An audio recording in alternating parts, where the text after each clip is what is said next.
Maligayang pagdating sa Bayang May Puso, General Luna, the heart of Bondok Peninsula, bilang pilgrim capital ng Timog Quezon at kilala bilang tahanan ng pinakamatamis na pinya sa buong bansa.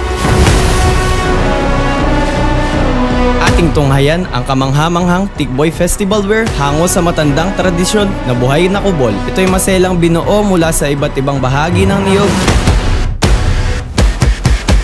Itinatampok ng kasuotang ito ang tanyag na sinturyon o moryon, simbolo ng kakanyahan at pagdiriwang na kahalagaan ng kasaysayan. Ang kapa ay kumakatawan sa katapangan, kabayanihan at katatagan na nagbibigay pugay sa kulturang ating minana habang ipinagdiriwang ang kahalagaan nito sa modernong panahon.